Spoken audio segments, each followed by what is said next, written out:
মহান নভেম্বর বিপ্লবের রূপকার ভ্লাদিমির ইলিচ লেনিনের প্রয়াণ শতবর্ষ উপলক্ষে আপনারা শুনছেন ধারাবাহিক অডিও স্টোরি লেনিন, শৈশব ও কৈশোর।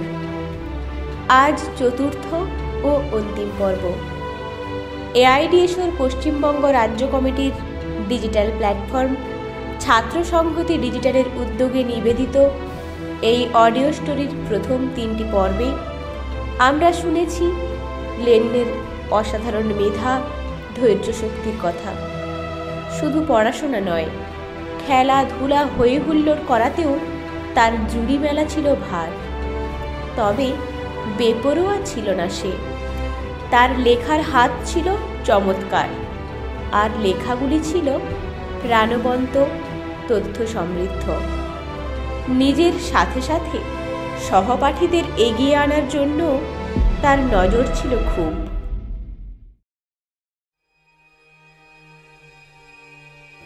ভ্লাদিমিরের বাড়িখানি আসলে ছিল একতলা। চিলেকোঠাগুলি ব্যবহার করা হতো তাদের শোবার ঘর হিসেবে। ছাদের এক প্রান্তে দাদা আলেকজান্ডারের ঘরের পাশেই ছিল ভ্লাদিমিরের ঘর, আর অপর প্রান্তে ছিল বাকি 4 ছোট ভাই বোনের 2খানা ঘর। একতলায় নামার সিঁড়িটিও ছিল পৃথক। ফলে স্কুলের প্রথম 5টা বছর তার কাটে আলেকজান্ডারের কাছাকাছি, তার পাশের ঘরে থেকে।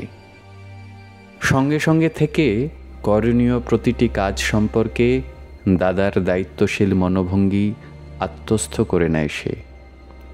প্রকৃতি বিজ্ঞানের ক্ষেত্রে দাদার পরীক্ষা নিরীক্ষা মনোযোগ সহকারে লক্ষ্য করত। যে সমস্ত বই আলেকজান্ডার পড়েছে সেই সমস্ত বই পড়ত এবং দাদার পরামর্শ অনুযায়ী চলত সর্বদাই। এই সুন্দর পরিবেশে ধীরে ধীরে বড় হয়ে উঠতে থাকে ভ্লাদিমির।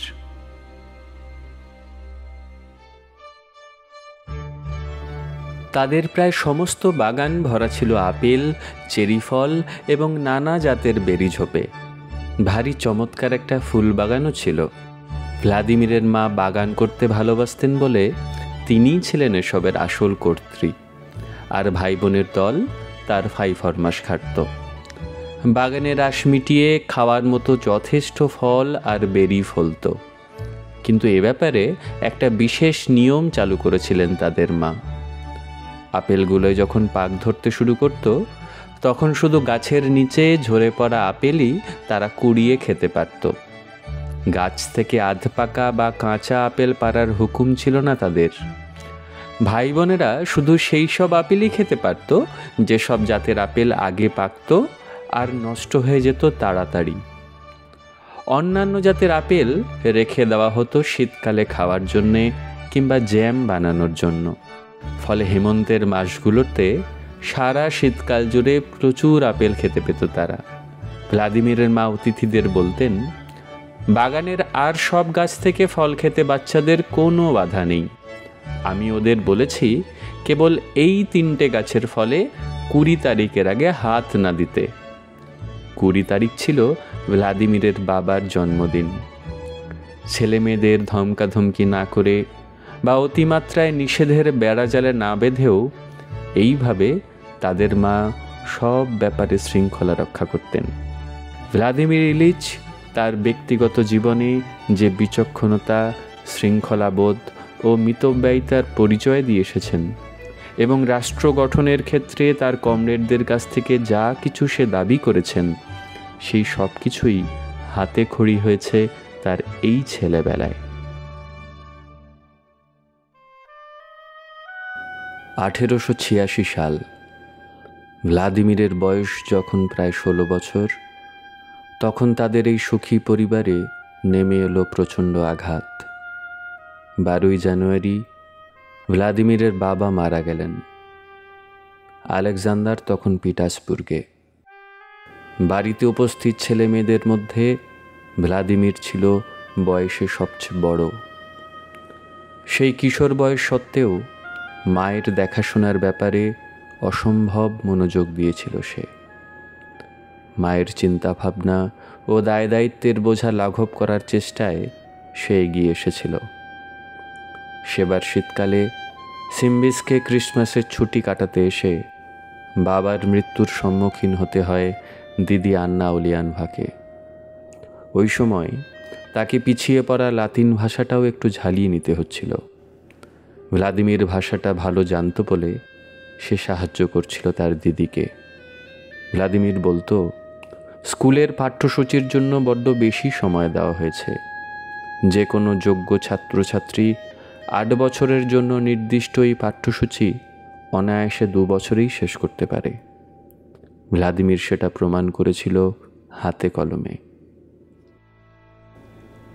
1887 সালে ভ্লাদিমির যখন স্কুলের সর্বোচ্চ শ্রেণীর ছাত্র, তখন তাদের পরিবারে ফের একবার প্রচণ্ড আঘাত নেমে এলো।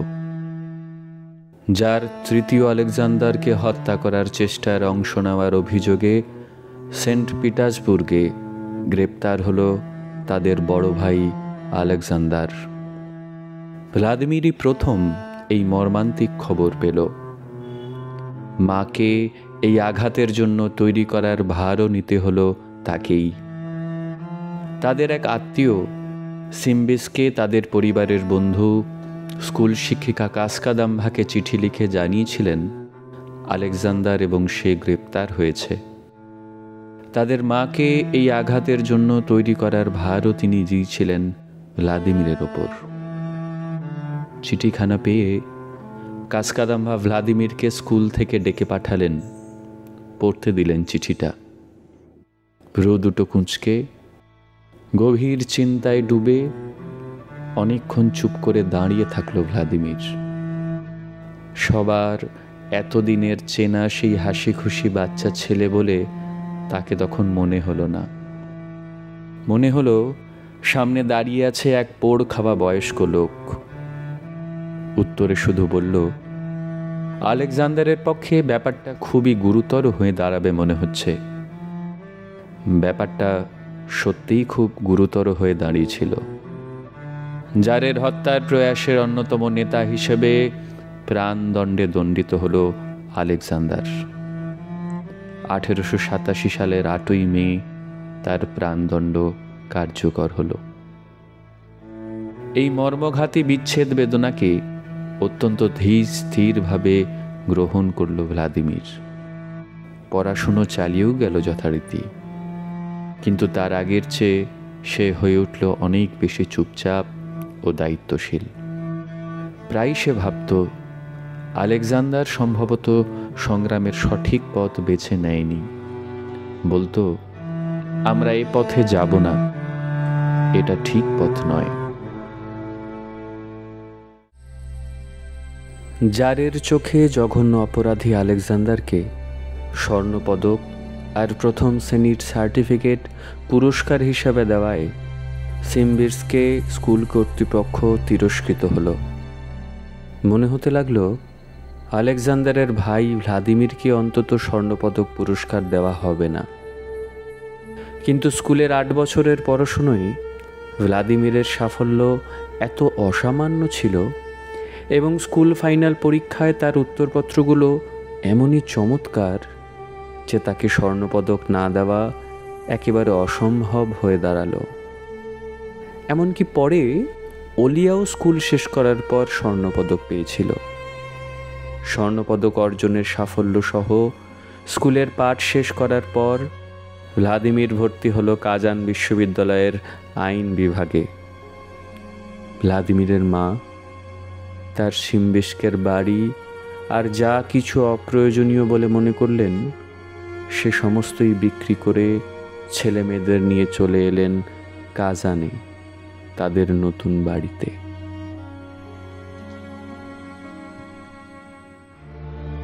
1880-র দশকের সূচনা থেকেই দেশে ছাত্র নির্যাতন অসহনীয় হয়ে উঠেছিল। 1887 সালের 1 মার্চ ছাত্রসহ একদল গুপ্ত বিপ্লবী জারের প্রাণনাশের চেষ্টা করার পর এই নির্যাতনের মাত্রা সাংঘাতিক বৃদ্ধি পেল। পুলিশের গুপ্তচরদের নিযুক্ত করা হলো ছাত্র পরিদর্শক হিসেবে।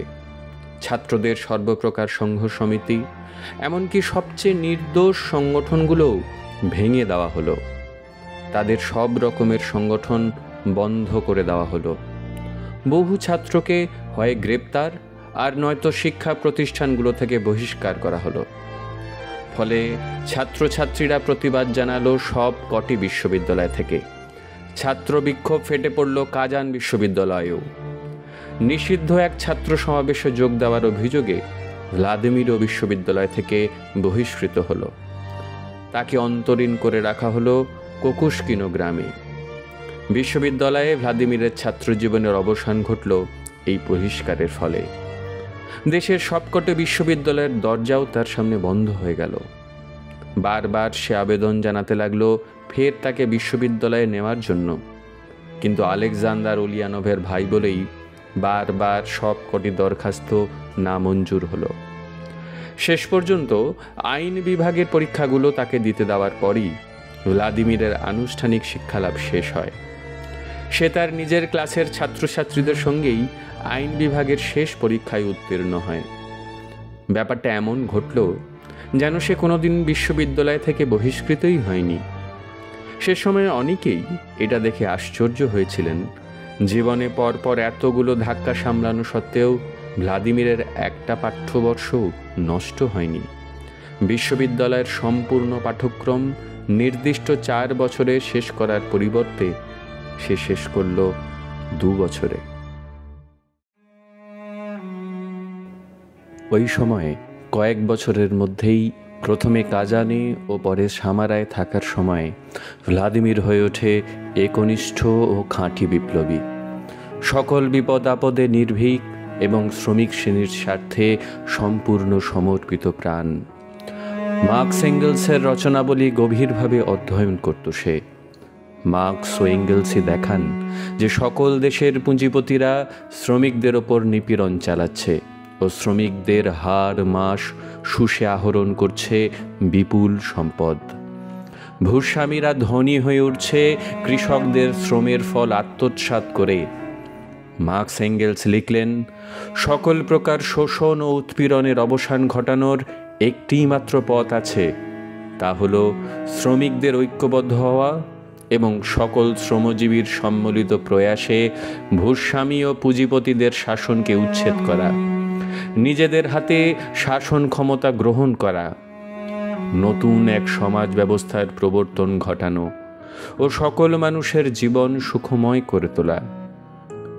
এমন কিছু কিছু দেশ যেখানে অনেক কলকারখানা আছে, সেখানে ঐক্যবদ্ধ শ্রমিকরা সম্মিলিত শ্রম ও দুঃখ স্বীকারের মধ্য দিয়ে তখনই তাদের অধিকার অর্জনের লড়াই শুরু করে দিয়েছিল। কিন্তু সেকালে রাশিয়ায় ছিল নামমাত্র কিছু কলকারখানা। শ্রমিকেরা ছিল অজ্ঞ এবং তাদের মধ্যে অল্প কিছু লোকই ছিল শ্রেণী সচেতন। শ্রমজীবী জনসাধারণকে পদানত করে রাখার জন্য তখন ভূস্বামী ও পুঁজিপতিদের সর্বপ্রকারের সাহায্য করত জার ও তার অধীনস্থ শাসনকর্তারা। কিন্তু ভ্লাদিমির লেনিন ঠিক বুঝেছিলেন, রাশিয়াকেও মার্কস এঙ্গেলসের নির্দেশিত পথ অবলম্বন করতে হবে। শ্রমিকদের ঐক্যবদ্ধ হতে সাহায্য করেছিলেন লেনিন। শ্রমিক শ্রেণীর স্বার্থে সংগ্রামরত যোদ্ধাদের মধ্যে সবচেয়ে অগ্রগামীদের নিয়ে তিনি প্রতিষ্ঠা করলেন কমিউনিস্ট পার্টি। দীর্ঘ সময় ধরে রাশিয়ায় শ্রমিক শ্রেণী নাছোড়বান্দাভাবে একটানা বৈপ্লবিক সংগ্রাম চালিয়ে যায়। আর 1917 সালের নভেম্বর মাসে কমিউনিস্ট পার্টির নেতৃত্বে পরিচালিত ও কৃষক সম্প্রদায়ের অগ্রভাগের থেকে যুদ্ধরত শ্রমিক শ্রেণী শাসন ক্ষমতা দখল করল। ক্ষমতা দখলের পর থেকেই ওই শ্রেণী সকল মানুষের জন্যে স্বাস্থ্য, সুখ ও সমৃদ্ধিতে পূর্ণ এক জীবন গঠন করে চলল। আজ লেনিনের নাম সারা বিশ্ব জুড়ে লক্ষ লক্ষ শ্রমজীবী মানুষের কাছে পরম প্রিয়। যতদিন মানবজাতি বেঁচে থাকবে কেউ কোনোদিন ভুলবে না লেনিন ও তার কীর্তিকে। বিশ্বের শ্রমজীবী মানুষের লড়াইয়ের প্রতীক হিসাবে পুঁজিবাদী সাম্রাজ্যবাদীদের ত্রাস হয়ে বেঁচে থাকবেন মহান লেনিন, ভ্লাদিমির ইলিচ উলিয়ানোভ লেনিন।